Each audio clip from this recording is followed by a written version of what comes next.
Good morning, and thank you all for sharing this day with us.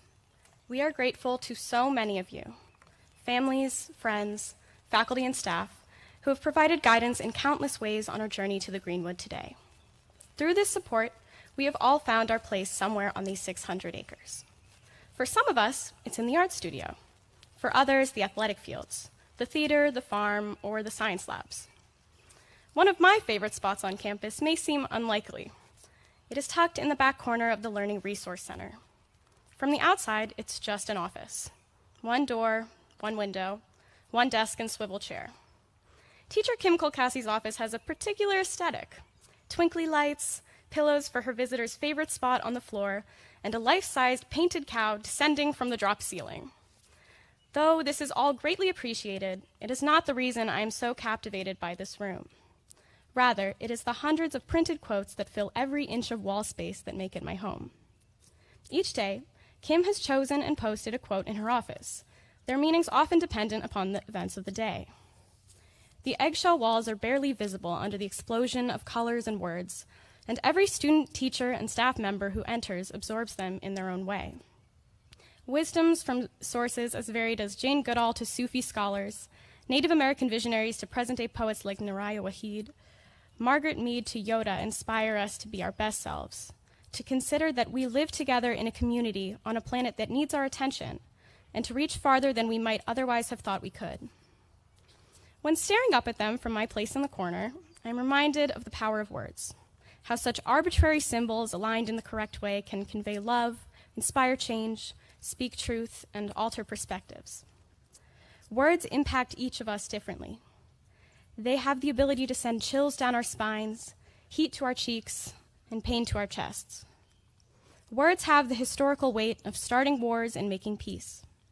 Heartbreak, friendships, political movements, compromises, and acts of love all start with words.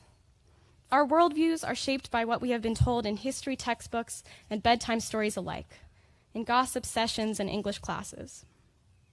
Every person we know and everything we know about them is conveyed through their words and subsequent actions. As someone who deals with anxiety, I feel that some of the words on the wall are specifically for me, whether Kim knows it or not.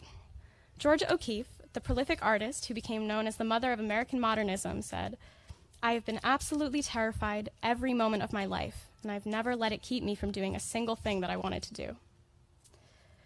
Often, I have been deterred by what others might think of me, and I know I'm not alone in this.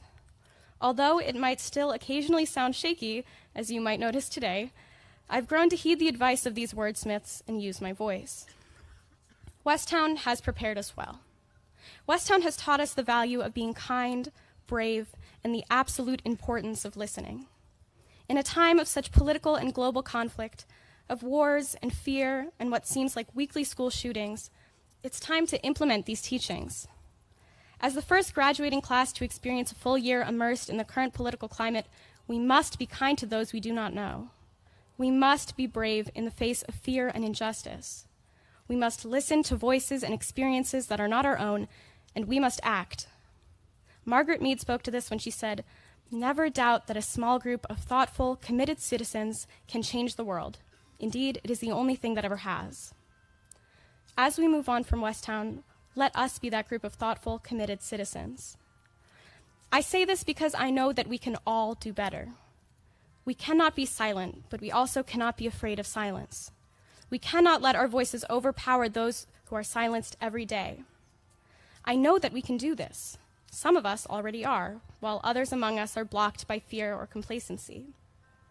Some of us need to raise our voices louder, and some of us may need to pause, stop talking, and listen. I challenge us to use what we have learned.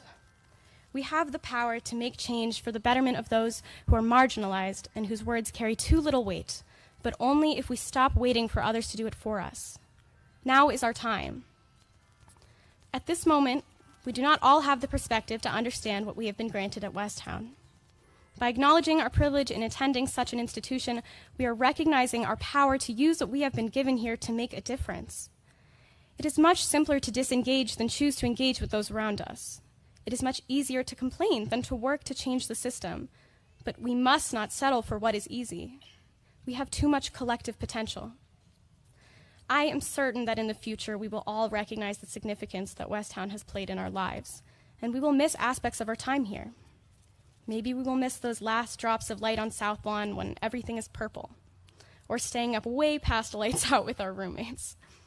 Our favorite dorm pet, Nutella on crepe day, legacies, hour-long conversations with teachers we once feared, waking up to Jay Farrow's voice on the one snow day a year, bake sales in Central, Swensday, snack, and living in a place that encourages institutional criticism because it knows that is the only way to grow.